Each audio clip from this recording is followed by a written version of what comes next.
Welcome to my channel. आज का जो टॉपिक है वो पेनक्रियास से रिलेटेड है। पेनक्रियास क्या है, उसका डेफिनेशन क्या है, उससे कौन कौन सा एंजाइम रिलीज होता है, क्या हार्मोन रिलीज होते हैं, कैसे बनता है, वो सारा मैं एक वीडियो में बता चुकी हूँ। इस वीडियो में मैं पेनक्रियास से रिलेटेड जो डिसऑर्डर है उसका क्या क्या रिस्क फैक्टर है, कैसा डायग्नोसिस कर सकते हैं, किस किस वे से उसका ट्रीटमेंट होता है, ये सब मैं इस वीडियो में बताऊंगी। ठीक है। टाइप 1 डायबिटीज में क्या होता है कि बीटा सेल से जो इंसुलिन रिलीज होता है, इंसुलिन जो बनता है, वो आपका टाइप 1 डायबिटीज में क्या है, लॉन्ग टर्म तक इंसुलिन बनता ही नहीं है बॉडी में। अब इंसुलिन क्यों नहीं बनता है, तो जो ऑटो इम्यून डिजीज है वो हो जाते हैं। ऑटो इम्यून जो है वो अटैक करता है आपके बॉडी में, जिससे कि आपका इम्यूनिटी जो है वो वीक हो जाती है, और इम्यूनिटी वीक होने की वजह से वो इंसुलिन बना नहीं पाता है। तो टाइप 1 डायबिटीज में इंसुलिन नहीं बनता है। टाइप 2 डायबिटीज में क्या होता है कि इंसुलिन बनता तो है, लेकिन वो प्रॉपर उतना अमाउंट में सप्लाई नहीं कर पाता है, रिलीज नहीं कर पाता है। टाइप 2 डायबिटीज में इंसुलिन होता है, लेकिन वो प्रॉपर सप्लाई नहीं कर पाता है पूरे बॉडी में, उतना रिलीज नहीं कर पाता है जितना कि उसको करना चाहिए। अब इसमें एक हाइपोग्लाइसेमिया। तो हाइपोग्लाइसेमिया में क्या होता है कि आपका जो शुगर लेवल है वो बहुत ज़्यादा कम हो जाता है, और जब शुगर लेवल कम होगा तो इंसुलिन की मात्रा ज़्यादा होगी। हाइपरग्लाइसेमिया में क्या होता है कि आपका इंसुलिन कम होता है, जिसमें कि शुगर लेवल बहुत ज़्यादा हो जाता है। शुगर लेवल अगर ज़्यादा है तो हाइपरग्लाइसेमिया, शुगर लेवल अगर कम है तो हाइपोग्लाइसेमिया डिसऑर्डर। तो पेनक्रियास से रिलेटेड पेनक्रियाटाइटिस जो है वो एक डिसऑर्डर होती है, वो एक डिजीज होती है।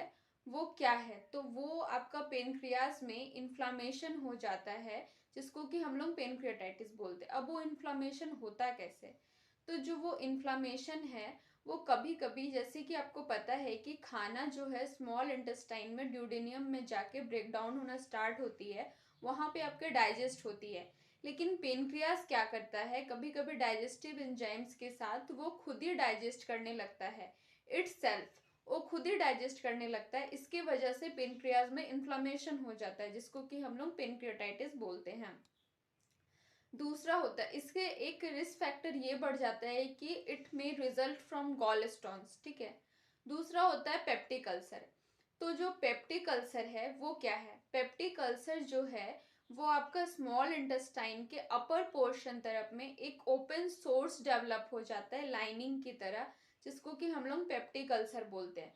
अब पेप्टिक अल्सर होता कैसे है, तो पेप्टिक अल्सर जो है वो आपका स्टमक में या पेनक्रियाज में कभी इन्फ्लामेशन होने की वजह से होता है, या फिर इन्फेक्शंस हो जाते हैं। और लॉन्ग टर्म तक अगर आप कोई भी एंटी इन्फ्लामेटरी ड्रग्स लेते हैं तो भी ये हो सकता है।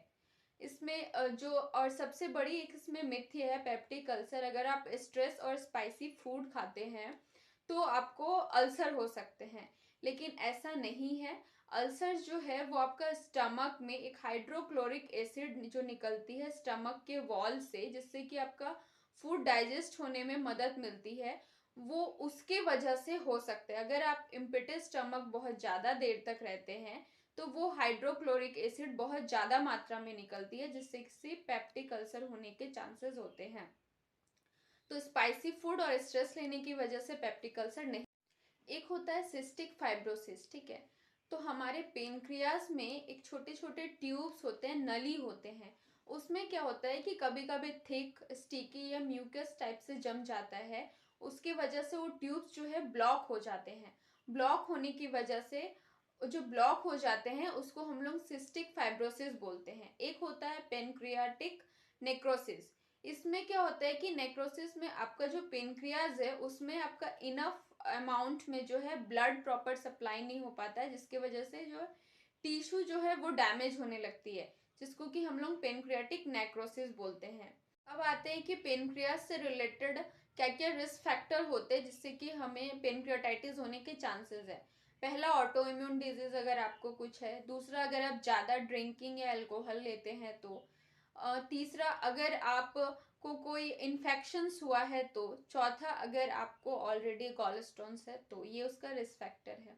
अब जानते हैं कि अगर आपको पेनक्रियाटाइटिस हुआ है तो क्या क्या कॉम्प्लिकेशंस हो सकते हैं बॉडी में, मतलब उसके वजह से और क्या क्या होंगे बॉडी में। तो पहला कि आपको पता है कि डायबिटीज होगा। तो डायबिटीज क्यों होगा, क्योंकि वो जो डाइजेस्टिव सिस्टम है वो सही से वर्क नहीं कर पाएगा, एंजाइम रिलीज नहीं कर पाएगा, जिससे कि इंसुलिन की मात्रा कम हो जाएगी और आपको डायबिटीज होगा। दूसरा है आपको माल न्यूट्रिशन की कमी हो जाएगा।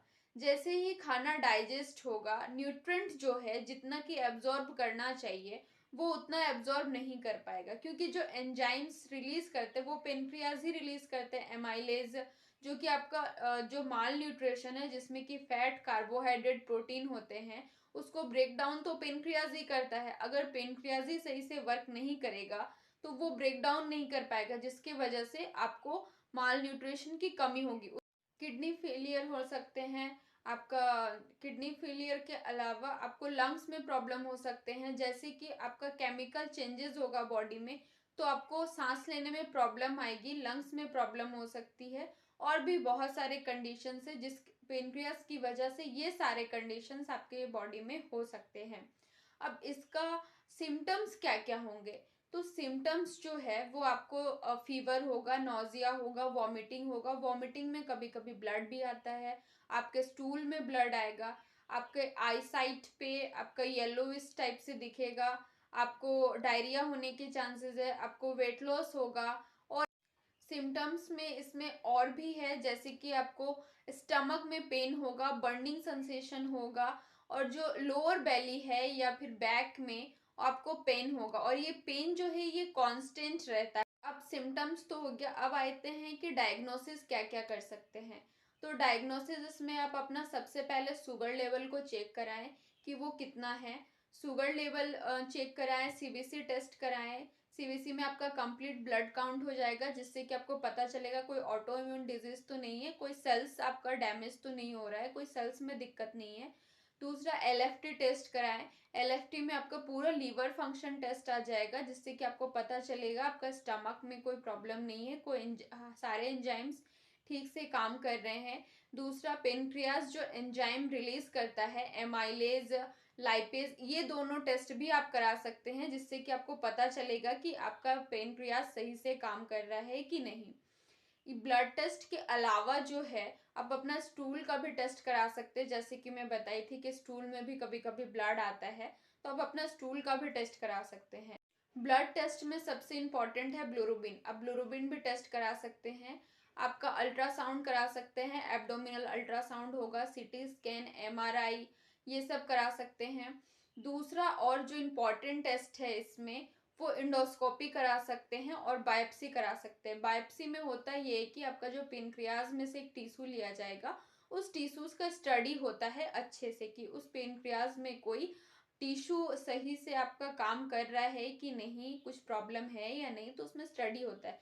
लेकिन इंडोस्कोपी और अल्ट्रासाउंड और ये बायोप्सी ये सब डॉक्टर रिकमेंडेड होते हैं, लेकिन ब्लड टेस्ट आप खुद से भी करा सकते हैं। तो ये हो गया सारे डायग्नोसिस। अब आते हैं कि उसका ट्रीटमेंट कैसे करते हैं। तो ट्रीटमेंट जो होता है इसमें सबसे ज़्यादा ट्रीटमेंट जो होता है वो खुद से सेल्फ केयर ज़्यादा इम्पॉर्टेंट है। आप जैसे कि मैं बोली अल्कोहल या ड्रिंकिंग वो सब नहीं करना चाहिए, तो वो सबको अवॉइड करें। आपका जो सप्लीमेंट है वो सही से लीजिए, न्यूट्रेंट लीजिए, एक फूड जो है, एक डाइट जो है वो मेंटेन करें, आपका वेट मेंटेन करें, आपका जो रेगुलर लो फैट डाइट खाएं, कभी कभी फास्टिंग करें, फास्टिंग भी कभी कभी हेल्थ के लिए अच्छी होती है। मोस्ट इम्पॉर्टेंटली क्या है कि आप अपना रेगुलर चेकअप कराते रहें। रेगुलर चेकअप कराते रहना बहुत ज़्यादा इम्पॉर्टेंट है। अगर आपको कोई इसमें गॉल स्टोन्स हो जाता है या फिर पेनक्रियाटाइटिस हो जाती है या फिर अल्सर होती है, ये सारे आपके सर्जरी से ही ठीक हो सकते हैं, मेडिसिन से भी ठीक हो सकते हैं, लेकिन मोस्ट इम्पॉर्टेंटली सेल्फ केयर करना ज़्यादा इम्पॉर्टेंट है। आपका फूड सप्लीमेंट, एक प्रॉपर डाइट लेना ज़्यादा ज़रूरी है, एक्सरसाइज करना ज़रूरी है, और सबसे ज़्यादा इम्पॉर्टेंट रेगुलर चेकअप कराते रहे। रेगुलर चेकअप बहुत ज़्यादा इम्पॉर्टेंट है। अगर कोई डिजीज़ हुई भी है तो वो पहले डायग्नोसिस हो जाएगी, तो वो पहले ठीक हो सकती है। अगर आप डायग्नोसिस नहीं कराएंगे, बाद में पता चलती है, तो वो बीमारी ऑलरेडी ज़्यादा बुरी तरीके से आपके बॉडी में फैल चुकी होती है, तब उसको कंट्रोल में करना ज़्यादा दिक्कत होता है। इसीलिए पहले डायग्नोसिस कराए, अगर पहले पता चलेगी तो वो आपका ट्रीटमेंट होने में भी कम टाइम में जल्दी से ठीक हो सकती है। पेनक्रियास से रिलेटेड इतना ही था इस वीडियो में। आई होप कि आपको समझ में आए वीडियो, और कुछ क्वेरीज हो, कुछ क्वेश्चंस आए मन में तो कमेंट में कर सकते हैं। वीडियो में बने रहने के लिए धन्यवाद। आई होप कि आपको ये वीडियो बहुत ज़्यादा इंफॉर्मेटिव रही होगी, आपको समझ में आया होगा। Thanks for watching.